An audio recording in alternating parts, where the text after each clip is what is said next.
12 days of Christmas, and it's Christmas Eve, and here we are, day 12. Wow, can you imagine? 12 days already. So wherever you are, please drop on, say hello, good morning, good evening, good night, whichever it is for you, whatever part of the world you're in. I just thought I'd call on a couple of seconds early and share my friends, my Christmas friends. So here we have Grouchy Little Man. Not sure, he hasn't got a name yet. If you think of a name, please let me know. Pop it in the comments. We've got the Farting Hippo. These are all homemade, by the way. My gorgeous friend made them for my partner, so we're going to hang them on the tree. Goofy redhead, bit of a ranger here. Then we got an angry birds. We got the frog, big cane toad, and last but not least, you know what the koala's telling you, don't you? So let's get into it. Here we are, day 12, the 12 traits of Christmas. And today the trait, the last one, one of the beautiful traits is compassionate, being compassionate. And for compassionate means for me, recognizing suffering and allowing kindness in. Merry Christmas, Jai. Yes, that's right. Day 12 already. Crazy, right? The way time goes so quickly. We're all susceptible to the do more and be more message. And often I see so many people, and so occasionally including myself, we feel guilty when we take a day off. You know, I embrace the no. And here's why. Because more is better, right? Happy Christmas, Vivek, thanks for joining. Let us know where you're joining from. Well, not always, just enjoy enough. When you're sick or tired, grant your body the gift of listening and taking a rest day. Give yourself some compassion. You love your friends, but sometimes saying no to a party and yes to the couch, you don't need an excuse. I love green smoothies and yoga occasionally and healthy choices, but there's no substitute for ice cream on a hot summer's day. So saying no to your idea of clean eating for one day or one meal isn't going to derail your whole diet, in my opinion. I may instead make, you know, I feel it makes your soul more balanced. So I'm an advocate now in that relation of 80-20 rule. You know, the healthy choice is 80% of the time, and I no longer beat myself up if I choose to have a treat. Another big lesson for me was the degree to which I sacrificed myself to help someone else. Do you do that too? Are you a people pleaser? We all want to help people. I believe that is an innate, you know, desire within us. And I've made an entire career out of it. You know, I really have. And it feels incredible to be helpful. But I've also found that I can easily deplete myself until I've got nothing left to give. So I began to resent, you know, the very people I felt called to help. And not because they're doing anything to hurt me. That wasn't the case at all. I'm the one hurting myself. If I want to help anyone, my action must come from the overflow of everything else I do to care for myself. So I had to ask, how can I best care for others and still care for myself? How can I do that? It's not just, it wasn't just at work for me. You know, it was family, friends. You know, where does the line exist between their stuff and mine? It was very blurred for me for a long, long time. And let me know if it's the same for you. You know, type a comment in here. So I added this huge question into my daily journal for a week, and I learned something huge. You know, like that was the question, where does the line exist between their stuff and mine? Because not everybody needs my help. That was an ego killer for me. I found, you know, that worrying for others was often more about my own need to feel needed. A huge aha moment. So I created a strategy for 4 things to do when I get lost in caring for others above myself, which I'd love to share. So the first thing is to step back and to really get clear on what's your stuff and what's theirs. Make sure you know, make sure you understand whose is what. It's important. The second thing is start with you. Focus on everything is an opportunity for your own growth. I'm turning my fix them into fix me first. That's what I did. And listen. So 95% of the time, the best thing I can do for someone else is to listen and to be compassionate, to hold space for them. And use your tools. That's the fourth thing, is use your tools. You know, your journaling, meditation, daily walks, silent time, whatever it is for you, something that helps you stay in your own energy field. And a great mantra to take anywhere, that, you know, one that I've used for quite a long time now, is I love and cherish myself. I am grounded in my own self-compassionate being. So these practices can help you become more present and non-judgmental. And as a side note, often the story gets told about meditation that it will be relaxing, stress relieving, and blissful. And while all of these experiences of meditation are possible, for many people, the experience of meditation, or the intention to even try, is the exact opposite of peaceful, relaxing, and positive. For some, just focusing on, you know, on our breath, you know, can bring an extreme amount of anxiety or worrying thoughts. You know, bringing a mind to bringing to mind, if you like, a loved one, you know, can bring about grief and loss. Imagining, you know, oneself as a young child, again, can bring sadness, can bring pain. And I think here it's important, considering the suffering of all beings, you know, may bring about guilt and overwhelm. These are real feelings that have to be acknowledged. Remember, we talk about our hashtag 50 Shades of Grey. They're all valid and they're all, you know, welcome. So while relaxation and stress relief can be the goal of some meditation, in general, it's not the case with self-compassion meditation, because compassionism, or, you know, being compassionate is ultimately about suffering. You know, when we can at times feel difficult, it can be awkward, it can feel, don't want to do it, you don't want to sit in that discomfort. So self-compassion meditation is a space where I would invite you to actually stop for a moment and to allow yourself to feel the pain, the suffering, whatever it is that you are worried around. So take a moment to think about how you treat yourself when you make a mistake, or you fail, or you know, fail to reach a goal, perhaps, you know. And if you tend to beat yourself up when things go wrong, then you, like most people and me, you know, can use a little more self-compassion in your life. Forgiving and nurturing yourself seem to have benefits in their own right. So strong self-compassion can set a stage for better health, relationships, general well-being, because you're allowing that pain and suffering to surface. You're not burying it deep inside.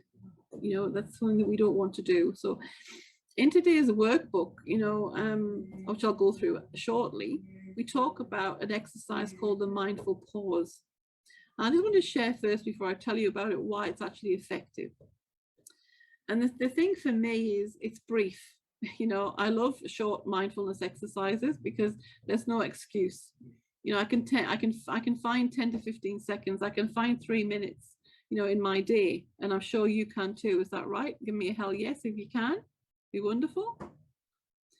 It integrates into whatever you're doing. So are you, you know, are you waking up about to start your day? Are you eating lunch? Are you, you know, talking with your boss on the phone, sending an email, driving home from work, you know, doing house cleaning, playing with your kids?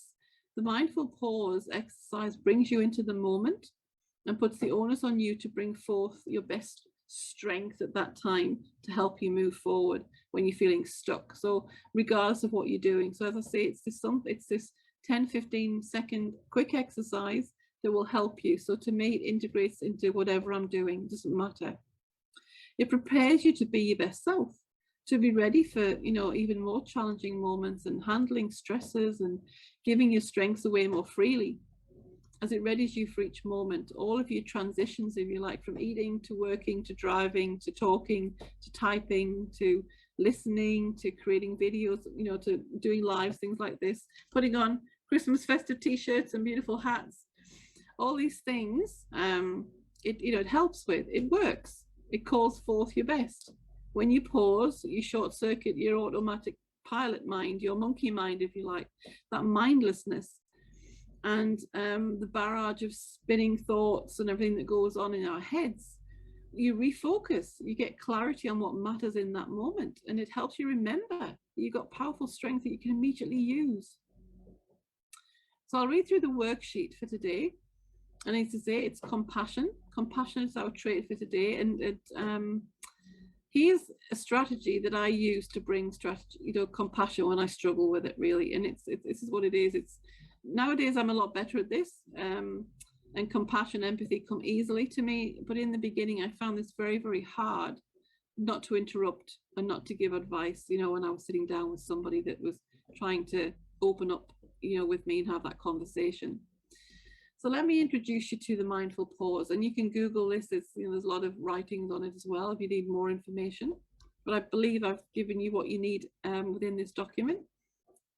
Because after I read this article, about the fact that nobody wants to admit that they're going through the motions of life, but sometimes we're all guilty of it, and I knew I was at the time. This is one simple strategy that stood out to me, and I recommend, to allow ourselves to slow down, to help us take stock of our emotions, to reconnect to our strengths and weaknesses, but this is more or less about the strengths really that we have. And this is what I've been practicing now, and it does help build inner happiness, that resilience, and boost not only the relationship with myself, but also relationships with others. And at the same time, allowing myself to feel the hard feelings without the guilt or the shame, because I'm in my compassionate space. So now when I catch myself going down a rabbit hole of, oh, it's all too much, I can't do it, why am I bothering, I give myself permission to take this time, and, it makes the world of difference to the rest of my day. So it's, like I said before, it's effective because it's brief, it integrates, it prepares us to be our best self, it works. And, it lets me sort of get out of that monkey mind and regain focus and clarity. So it's 2 simple steps. That's all, just 2 simple steps. The first step is to pause and feel your breath in and out for 10 to 15 seconds. So that's 3 or 4 breaths generally. Just in and out, and in and out, and in and out. So that's 3 breaths, 3 breaths in and out. And then conclude with a question to yourself: which of my character strengths will I bring forward right now?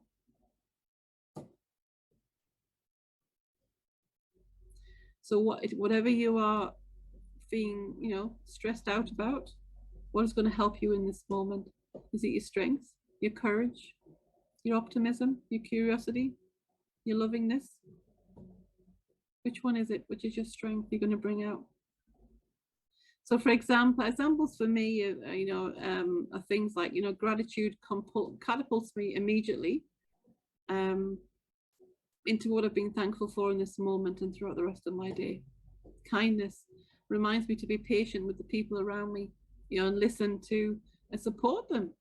And when I'm alone, kindness calls me to take care of myself instead of rushing to the next task or the next errand. Curiosity helps me see the world fresh and through new eyes, Compassion, again, allows myself to let the pain in and truly feel what I need to feel in that moment. So I'd love you to try this exercise for the next week, and let us know how you find it, what, if you're enjoying learning and tapping into this mindful pause. And if it does actually give you the help to calm that monkey mind and to regain focus and clarity, I'd love to know, certainly just for me. So I'm going to leave it there. I want to wish you a Merry, Merry Christmas, and I hope that you have a safe and happy Christmas day with your loved ones. I'm sure you will, whatever you're doing. But before we go, it's day 12. And I know there hasn't been many people commenting today, but we're going to do the draw.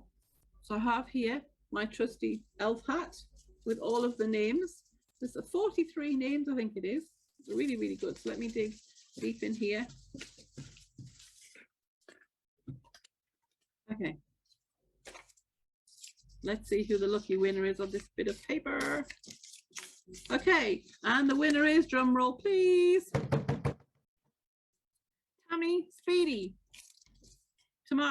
Tamara Speedy. So congratulations, Tamara.